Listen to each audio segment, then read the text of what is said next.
ఏమైంది అల్లుడు? అర్జెంట్గా ఫోన్ చేసి రమ్మన్నావు.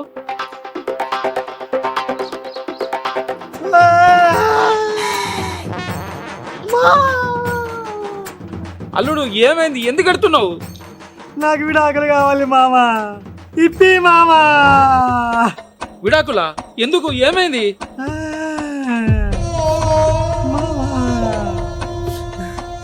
నీ బిడ్డ విశ్వరూపం చూసిన మామా. కొద్దిగా అయితే చచ్చిపోతుంటే మామా. ఏ ఊకో అల్లుడు, నా బిడ్డ గట్లని చేస్తుంది. నోట్లు ఏళ్ళు పెడితే కొరకది. గట్లా అంటానేంది మామా? పెళ్ళప్పుడు నువ్వే చెప్పినావు కదా, దాని కోపం అంతా కంట్రోల్ చేసుడు మన వల్ల కాదా అని. ఏదో అప్పుడు అట్లా అన్నాళ్ళుడు, నిజానికి నా బిడ్డ మస్తు అమాయకురాలు. నాకు మాత్రం వద్దు మామ, నాకు విడాకులు కావాలి, నాకు విడాకులు కావాలి. ఏ ఆగాలుడు, ఫస్ట్ నువ్వు నా బిడ్డతో మాట్లాడాలి. పాలు లోపడుకోదాంపా. మామా వద్దు, వద్దు మామ వద్దు, నాకు భయం అవుతాను, నాకు భయం అవుతాను. ఆల్లుడు వద్దు మామ, నాకు భయం అవుతాను. మనం మాట్లాడదాం. వద్దు, వద్దు మామ. సీత, అమ్మ సీత.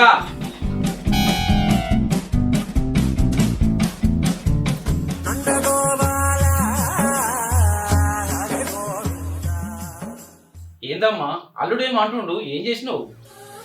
నేనేం చేశాను నాన్నగారండి, నాకేం తెలీదు. ఏం తెలియదట కదా అల్లుడు. మామ నిన్నది చేసి చూడనుంటివి, జరుసుకొని సచ్చటోనివి. ఏమైనా సరే నాకు విడాకులు కావాలి.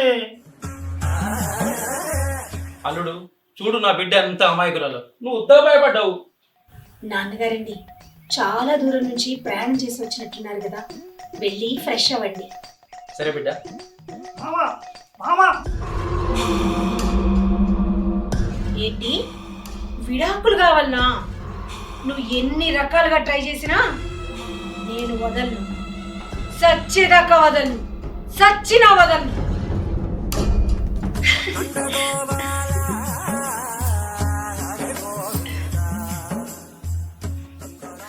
నన్ను ఆశీర్వదించండి.